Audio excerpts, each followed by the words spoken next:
Oke. Hari ini saya akan sampaikan kepada Bapak Ibu Saudara semua mengenai immediately. Siapa ingin segala sesuatu terjadi dengan cepat, segera? Angkat tangan. Oh, enggak ada. Saya tanya lagi, siapa ingin segala sesuatu terjadi dengan cepat, segera? Amin. Semua orang seperti itu, cuma malu-malu aja. Karena dia sudah pernah dapat pengajaran bahwa segala sesuatu itu ada proses. Saya tahu semuanya ada proses, tapi hari ini saya akan kenalkan Tuhan kita itu sebetulnya suka segala sesuatu terjadi secara immediate. Yang setuju katakan amin. Ya, supaya tidak salah mengerti. Ya, Bapak Ibu, kita akan lihat satu ayat terlebih dahulu. Mazmur 81 ayat 15, karena nggak ada yang bahasa Inggris ya, langsung kita nggak usah bahasa Inggrisnya aja ya, kita baca bahasa Indonesianya aja supaya lebih cepat. Baca sama-sama Mazmur 81 ayat 15, 1, 2, 3. Stop. Apa kata-katanya? Mau seketika? Yuk kita baca lagi, 1, 2, 3. Seketika itu juga musuh mereka aku tundukkan dan terhadap para lawan mereka aku balikkan tanganku. Siapa mau terjadi seketika itu juga? Amin. Beri salam kanan kiri katakan, ternyata bisa. Ternyata bisa. Bisa apa? Seketika itu juga. Tapi apa segampang ini toh Pak? Masa sih? Perasaan kok enggak ya? Nah kita mau lihat. Sebelum kata-kata seketika itu ternyata ada banyak hal. Dan saya percaya bahwa kalau kita ingin jadi berkat, kita harus diberkati lebih dulu. Tadi Pak Arifin berkata bahwa kamu bisa jadi berkat. Tapi kalau bagaimana kita bisa jadi berkat kalau Tuhan tidak berkati lebih dulu kita? Berita baiknya adalah Tuhan ciptakan kita untuk jadi berkat, oleh karena itu dia pasti akan berkati kita terlebih dahulu. Amin. Yuk kita akan lihat sekarang, nanti ayatnya ini aja ya Bapak Ibu, Mazmur 81. Tapi saya akan lihat satu contoh bagaimana orang mengalami seketika itu juga. Saya akan ambil contoh di dalam Markus 10. Ini contohnya, tadi kan teorinya di dalam Mazmur, di situ dikatakan seketika itu juga. Nah, ini kita lihat yang kejadian di Bartimeus. Ayat Markus 10 ayat 46 sampai 52, tapi saya akan mulai dengan ayat yang ke-52. Lalu kata Yesus kepadanya, "Pergilah, imanmu telah menyelamatkan engkau." Pada saat itu juga melihatlah ia, lalu ia mengikuti Yesus dalam perjalanannya. Dalam bahasa Inggrisnya, "Go," said Jesus, "your faith has healed you." Immediately he received his sight and followed Jesus along the road. Jadi ada muncul lagi kata-kata immediately. Jadi masalahmu Bapak Ibu, segala sesuatu yang engkau alami itu bisa selesai immediately kalau Tuhan ingin. Amin. Sudah lama ini, sudah bertahun-tahun. Yuk kita lihat sekarang. Sebelum ini kita harus lihat dulu siapa itu Bartimeus. Yuk kita lihat ya, the beginning-nya sebelum itu terjadi. Markus 10 ayat 46. Lalu tibalah Yesus dan murid-muridnya di Yeriko. Dan ketika Yesus keluar dari Yeriko bersama-sama dengan murid-muridnya dan orang banyak yang berbondong-bondong, ada seorang pengemis yang buta bernama Bartimeus, anak Timeus, duduk di pinggir jalan. Kalau Bapak Ibu periksa, orang yang disembuhkan Tuhan Yesus biasanya namanya tidak disebutkan. Hari ini pun namanya juga tidak disebutkan. Namanya siapa? Bartimeus. Bartimeus itu artinya ayah anak Timeus. Jadi Bar itu anak. Anak ya. Jadi Bartimeus anaknya Timeus. Jadi kalau Kristus namanya Barbeni. Anaknya Beni. Itu. Jadi namanya itu tidak terkenal.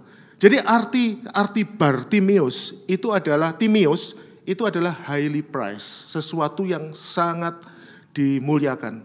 Jadi Timeus itu orang terkenal. Anaknya tidak terkenal, bapaknya terkenal. Jadi orang itu nggak kenal Bartimeus, dia kenalnya cuma Timeus bapaknya. Oleh karena itu dia ngomong, ini loh anaknya Timeus. Ketika saya baca ini, hati saya madeg gitu ya. Apa jadinya ya kalau nanti anak saya tidak dikenal, dia hanya dikenal dari namanya, ini anaknya Benny. Saya di surga gitu mungkin lihat akan jadi khawatir. Kenapa? Karena sebetulnya dia adalah saya pengennya dia jauh lebih sukses dari saya, tapi ternyata orang nggak kenal dia. Dia dikenal dari bapaknya. Jadi ini kasusnya seperti itu Bapak Ibu. Jadi ada orang-orang yang dari golongan orang hebat, ya kayak Pak San, Pak Wo ini kan orang-orang hebat di sini. Tapi dikenal orang. Tapi anaknya itu tidak dikenal. Dan anaknya itu dikenal dari anaknya Pak San, anaknya Pak Wo, anaknya Benny gitu ya. Jadi yang seperti itu kasusnya. Dan ketika saya ngelihat, waduh, ini kasusnya ternyata nggak bagus gitu ya. Dan kalau kita lihat anaknya, papanya itu orang terkenal. Bahkan saya ketika mempersiapkan ini saya baca, ini salah satunya katanya ayahnya itu adalah filsuf terkenal. Timotius itu adalah filsuf terkenal. Terkenal banget. Anaknya itu tidak dikenal sama sekali. Bahkan kalau saya tulis di situ, what did Bartimaeus do saat itu tadi? Sedang mengemis. Bukan hanya dia tidak terkenal, dia berada dalam kondisi yang paling buruk Bapak Ibu. Jadi saya mau ingatkan bahwa sebelum Tuhan bekerja, itu ada kalanya kita masuk dalam kondisi yang sangat buruk. Jadi kalau kita berada dalam kondisi yang sangat buruk pun, mengucaplah syukur. Tuhan masih bisa memberkati kita luar biasa. Dan ini prosesnya Bapak Ibu gak secepat itu loh. Dia mengemis itu sudah berapa tahun? Mungkin belasan tahun, puluhan tahun. Sampai dia ketemu dengan siapa? Tuhan Yesus. Pada saat itulah tadi ayat yang mengatakan seketika itu juga. Itu terjadi di dalam hidupnya. Jadi seketika itu juga gak bisa terjadi tanpa Yesus, gak bisa. Perlu Yesus itu jadi di dalam hidup kita. Dan saya mau ingatkan, berarti kira-kira yang salah siapa ya? Kenapa sampai Timotius yang terkenal itu anaknya mengemis? Menurut Andrew yang salah siapa? Dua-duanya. Tidak boleh menyalahkan hanya orang tua kan. Tapi apakah orang tuanya juga salah?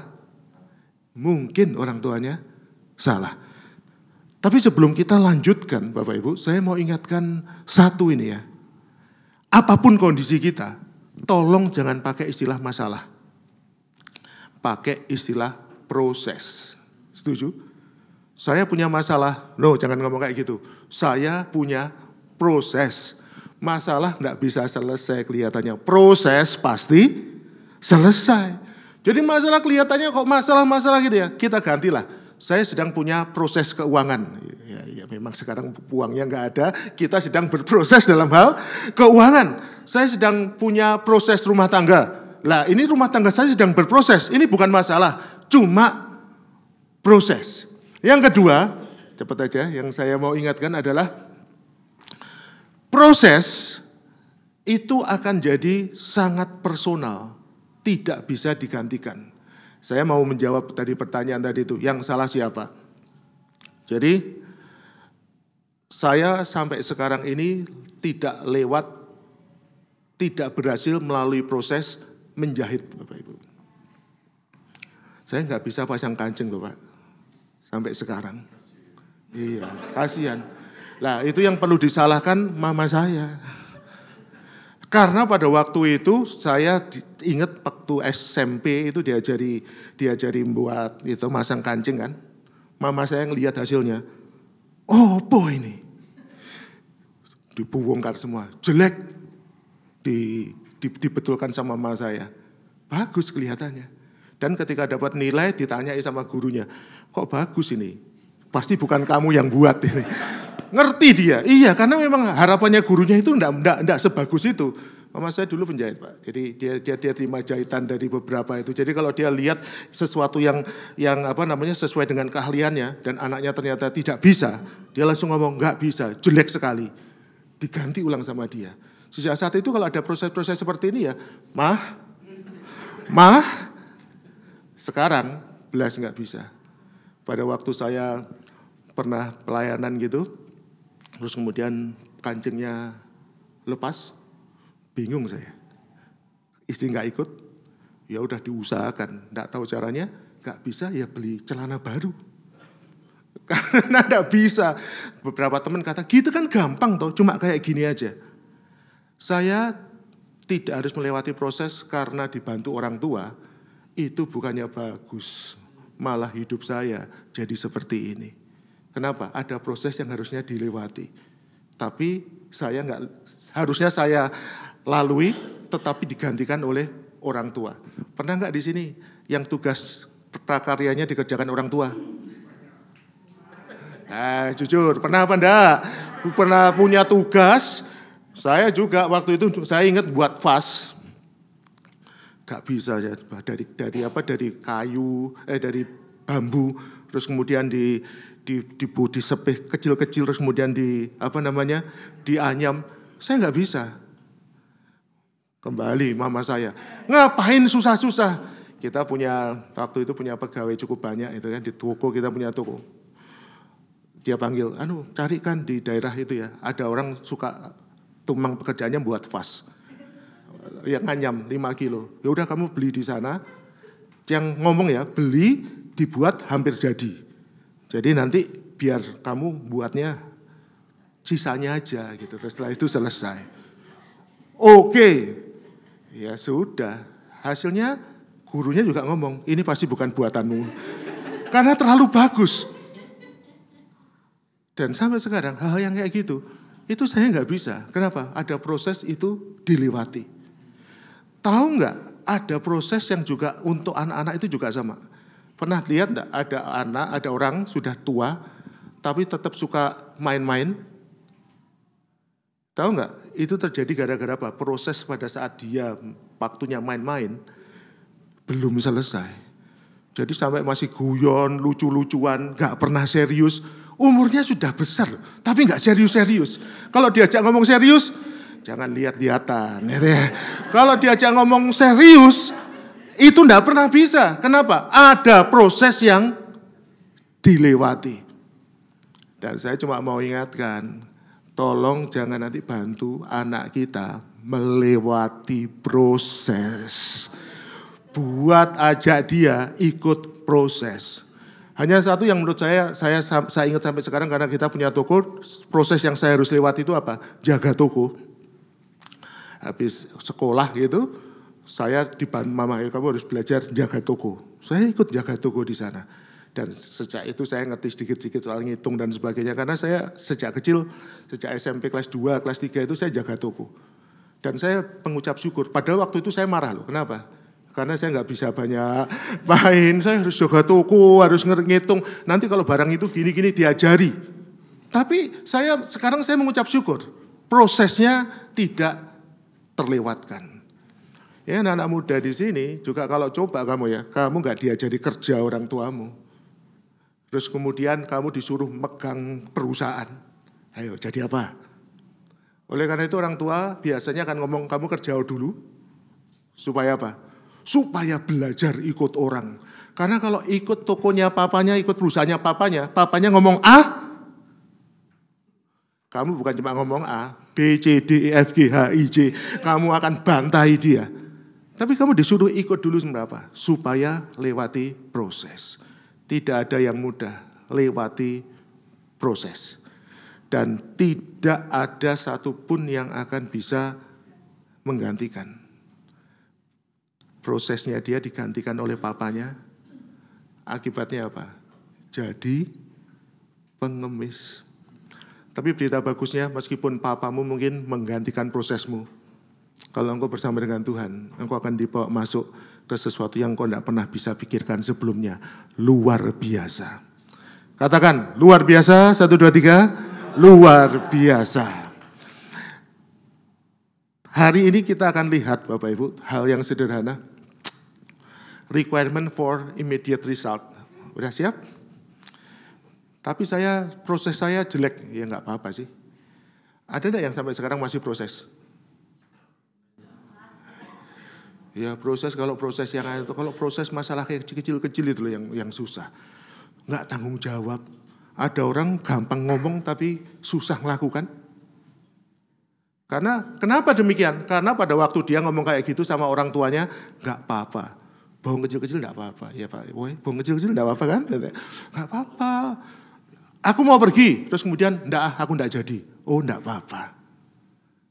Tanpa sadar hal seperti itu dibawa sampai dewasa. Pernah ketemu ada orang Kristen dewasa, tapi kalau ngomong berubah-berubah? Tidak ada ya di sini, tidak ada kelihatannya di sini. Semua sudah proses. Pak San, puji Tuhan Pak, semua sudah proses. Kita jadi nggak berat kita prosesnya. Kalau enggak, hal seperti itu dibawa ke gereja. Wow, gereja bukan tempat kita jadi berkat buat orang, kita malah berproses satu dengan yang lain, proses yang terlalu kecil untuk itu. Harusnya proses itu agak besar itu, tapi ini terlalu kecil. Kenapa? Karena hal yang remeh-remeh harus tetap diproses juga. Oke, sekarang kita masuk. Yang pertama, ya, tadi kita lihat di Mazmur 81 itu. Tadi Mazmur 81 ayat 15, sekarang Mazmur 81 ayat 11. Baca sama-sama saya, 1, 2, 3. Akulah Tuhan Allahmu yang menuntun engkau keluar dari tanah Mesir. Bukalah mulutmu lebar-lebar, maka aku akan membuatnya penuh. Immediate result senantiasa dimulai dengan immediate proclaiming. Mulutnya dibuka lebar-lebar, ngomong berkat. Itu harus. Jadi kalau kita mau hasilnya bagus, yang harus diubah itu mulutnya. Mulut kita harus ngomongnya bagus. Dulu kadang-kadang kalau saya suka itu bercandanya kadang-kadang sesuatu yang ngomong, wah nanti bangkrut gitu ya. Wah aku gak punya duit. Sungguhan gak punya duit loh kalau yang kayak gitu. Minus terus, ini gak bisa. Perkataan-perkataan kayak gitu, itu tolong diubah. Jadi saya nggak ada yang kena di sini, semuanya oke di sini nih. Tapi yang terjadi kalau kita ngomongnya kayak gitu tanpa sadar apa? Tanpa bakar create word loh ya. Tanpa bakar word create world. Perkataan itu menciptakan dunia. Jadi menurut saya satu hal yang harus diubah perkataan kita. Katakan gereja ini hebat. Enggak hebat. Tapi enggak itu, banyak hal. Iya, masih proses. Tapi kita harus ngomong, kita ciptakan itu. Ciptakan. Suamimu hebat, istrimu hebat. Setuju? Loh kok enggak setuju? Banyak kelemahan, banyak. Tapi ciptakan. Nah, ini perlukan dibaca. Coba baca aja cepat aja dah. Amsal 18:21. 1, 2, 3.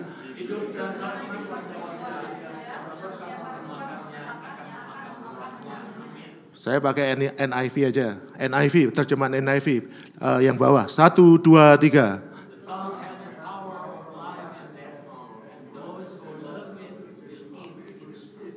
The tongue has the power of life and death. Lidah ini loh, yang harus di ini. Kalau bercanda ya bercanda boleh, tapi jangan yang berbahaya. Malah lebih baik itu bercanda itu yang dilebih-lebihkan. Kamu cantik, kamu tampan. Nah itu oke lah meskipun enggak cantik, meskipun enggak tampan, tapi ngomong gitu itu enggak apa-apa. Karena itu menciptakan hal positif. Daripada ngomong kamu jelek, kamu enggak perhatian, enggak. Ciptakan yang seperti itu. Jadi immediate result itu pasti terjadi kalau perkataan kita itu berubah. Coba ubah aja perkataan kita dan nanti kita lihat hasilnya seperti apa. Nggak usah jauh-jauh ke istri saya itu kadang-kadang kalau ngomong istrinya bapak ibu pernah nggak tanya istrinya bapak-bapak, aku cantik enggak itu? Pernah tanya gitu enggak ya? Saya tanya serius itu. Saya ketika ditanya istri saya ngomong kayak gini. Iya kamu itu cantik dari dulu, kalau enggak cantik aku enggak nikahi kamu. Tapi dia ngomongnya gini, Lah kadang-kadang kalau nggak sering-sering diomongkan, nggak yakin aku ini cantik apa tidak. Oke, baru ngerti saya. Saya pikir ya sekali ngomong ya sudah lah itu ya, sekali ngomong seumur hidup gitu ya. Tapi ternyata bagi istri enggak kayak gitu. Harus diingetin dan terus menerus. Kalau enggak gitu, nanti kalau dia ketemu orang lain yang ngomong kamu cantik, lah itu lebih berbahaya. Oleh karena itu harus sering-sering kita ngomong yang seperti itu. Berarti diajari gombal. No. Bukan, ini bukan gombal, tapi ngomong kenyataan. Menciptakan kondisi. Lah nanti dia ngomong wajahnya enggak glowing. Tapi ketika sering diomongin itu, tanpa sadar jadi glowing. Menghemat perawatan. Meskipun biaya perawatannya sebetulnya sama sekali tidak murah Pak ya untuk wajah. Tapi ciptakan itu jauh lebih baik.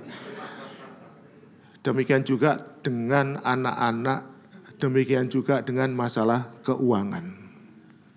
Katakan bersama saya diberkati luar biasa.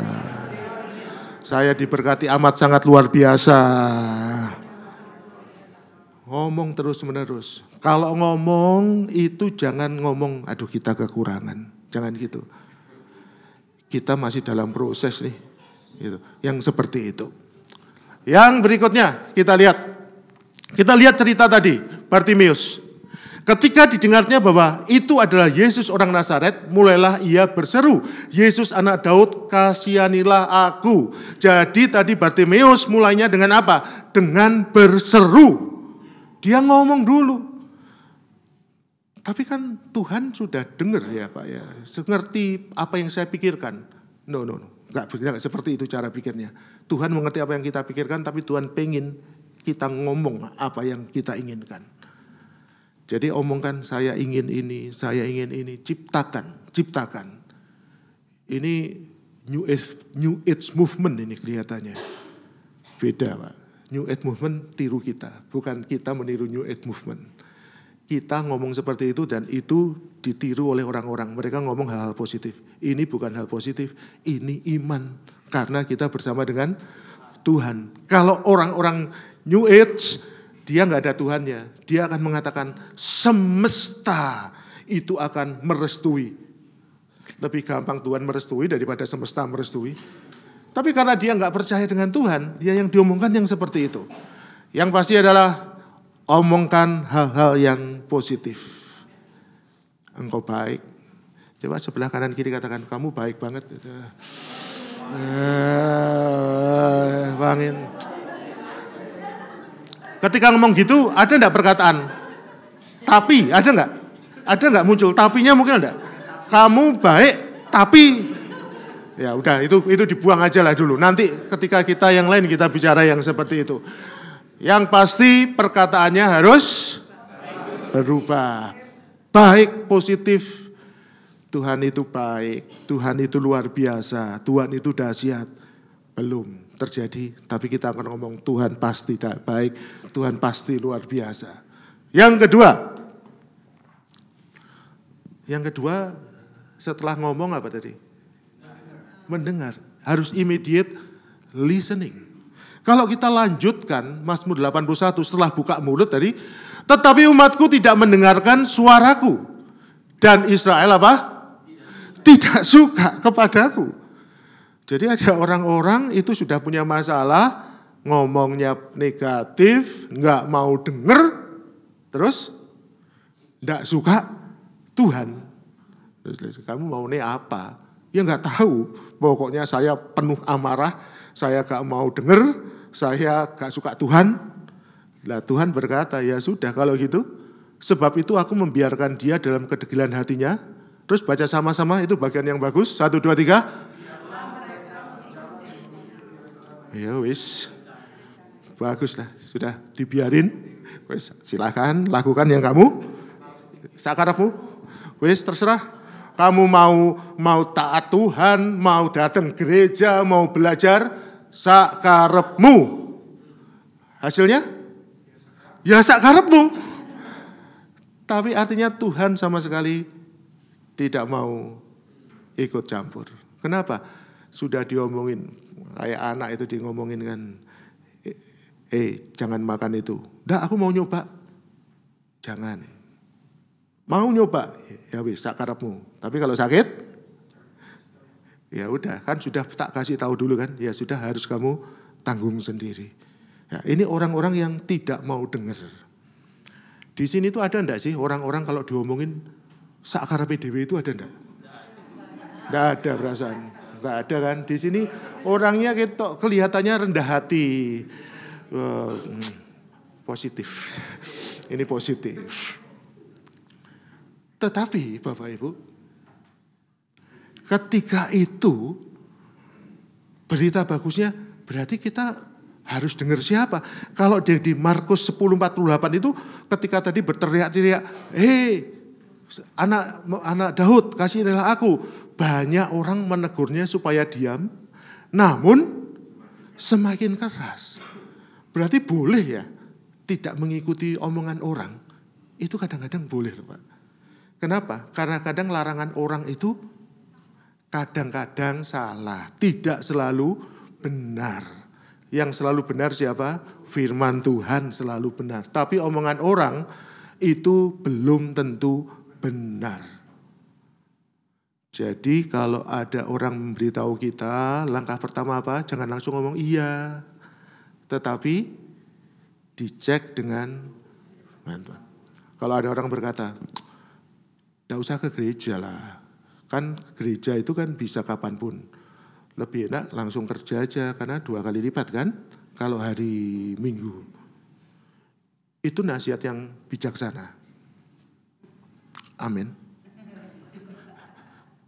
Kok gak ngomong sih amin? Nah saya mau tanya itu nasihat bijaksana atau tidak? Bijaksana atau bijak sini? Bukan sana tetapi sini. Tapi kan gak bisa. Kita gak, itu kesempatan yang harus diambil. Ya, kalau ada perkataan gitu, sudah mentok, perkataan kita ngomong apa? Sakarepmu. Ya sudah, itu yang harus kita lakukan. Kita sendiri yang tahu. Ada orang yang tanya ke saya, ngerokok itu boleh enggak Pak? Boleh apa enggak itu? Saya tanya, lu jelas boleh apa enggak? Saya ngomong ya kalau menurut kesehatan jelas itu dilarang.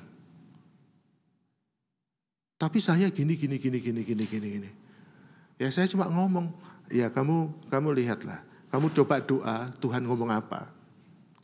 Ini kayak gini perlu didoakan. Tidak, kamu aja yang doa.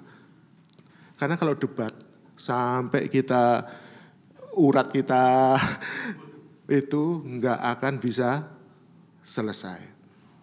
Tapi satu orang itu akhirnya ketika ya nanti saya coba tanya Tuhan. Kira-kira kalau tanya Tuhan jawabannya apa kira-kira? Nanti saya tanya Tuhan.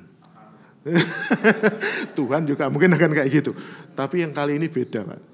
Dia ngomong, iya loh setelah saya tanya Tuhan, saya merasakan rokok itu kok jadi tidak enak ya. Puji Tuhan. Berarti apa?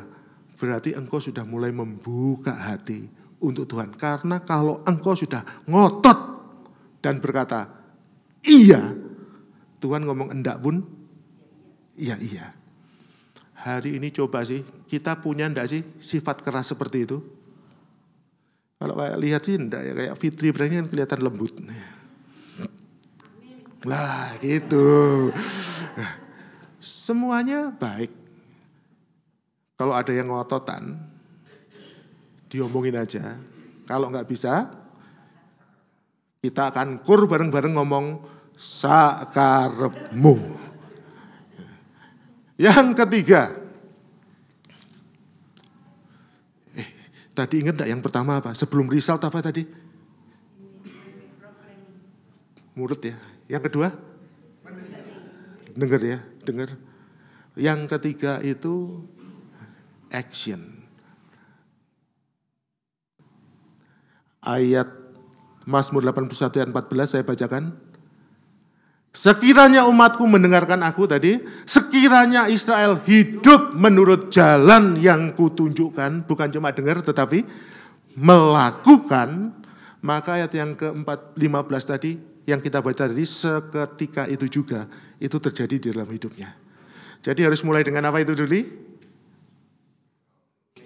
Proclaim, speak out, kemudian listen, terus kemudian action. Very simple. Yang ayat tadi, itu saya kasih gambar helikopter tadi. Ketika kita lihat Bartimeus, lalu Yesus berhenti dan berkata, panggillah dia. Mereka memanggil orang buta itu dan berkata kepadanya, kuatkan hatimu, berdirilah, ia memanggil engkau. Saya kadang-kadang bingung, kenapa kok ada kata-kata kuatkan hatimu itu ya? Apa dia melihat kasihan banget itu ya? Lalu ia meninggalkan jubahnya, ia segera berdiri dan pergi mendapatkan Yesus. Immediate juga, segera pergi. Maka pada waktu itu terjadi sesuatu yang luar biasa. Ada kata-kata jubah, meninggalkan jubahnya. Saya baru tahu bahwa ternyata para pengemis di zamannya Tuhan Yesus itu pakai jubah, itu sebagai tanda legal bahwa dia itu boleh mengemis. Jadi ada tanda, ada jubah, ini bukan jubah yang bagus itu, tapi jubah pengemis. Ya, kaipang lah itu, ya itu kalau di sejarahnya Angcit Kong gitu ya. Ya ini kelihatannya suka nonton Sato Inhyong Sinto Haplu itu ya, dari zaman dulu pemanah burung Raja Wali. Ya itu Angcit Kong itu.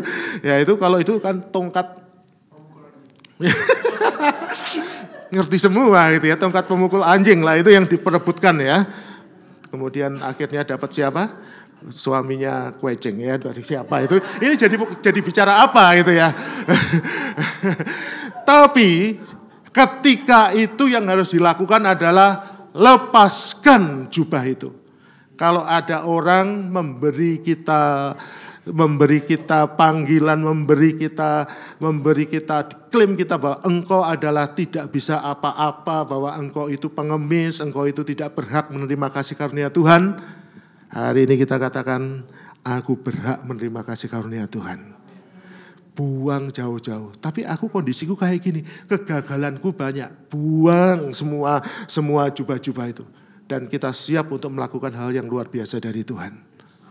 Kalau itu tidak dibuang, dia nggak akan bisa dapat seketika itu juga. Tapi buang itu semua, rasakan sesuatu yang luar biasa. Amin. Terakhir, understand your process. Ketika Yesus ketemu dengan Bartimeus, pertanyaannya pertama bukan aku akan apa, enggak. Pertanyaannya pertama apa?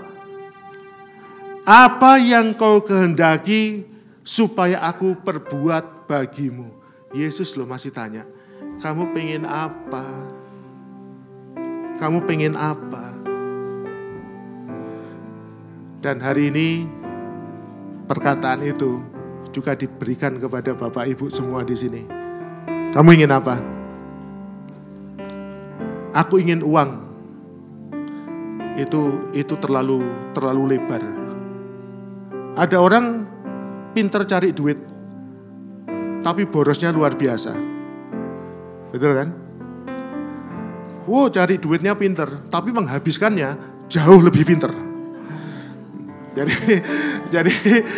Jadi dapatnya banyak. Gitu.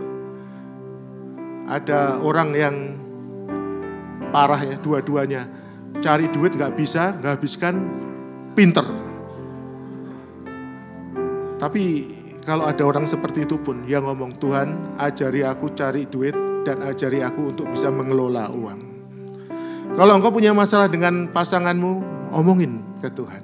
Kalau engkau punya masalah dengan apapun, engkau gak ngerti tujuan hidupmu. Kalau ditanya ngapain engkau, ya aku mau sekolah. Setelah sekolah, ya kerja. Setelah kerja, menikah. Setelah menikah, punya anak. Setelah punya anak, mantu. Belum Mbak, mantu ya. Teman-teman saya kalau di grup WA, itu semua ngomong mantu. Jadi ngomongnya adalah, ini menikah, kamu bisa datang apa tidak?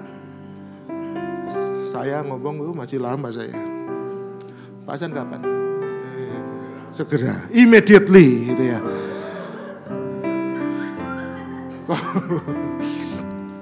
Setelah itu momong cucu. Setelah momong cucu, menikahkan cucu. Setelah itu nggak ada, sampai suatu titik ya sudah ngomong, sudah siap-siap berangkat. Ya, ternyata hidup itu kayak gitu ya, kalau tanpa Tuhan. Hari ini engkau diciptakan untuk diberkati Tuhan, supaya bisa jadi berkat juga.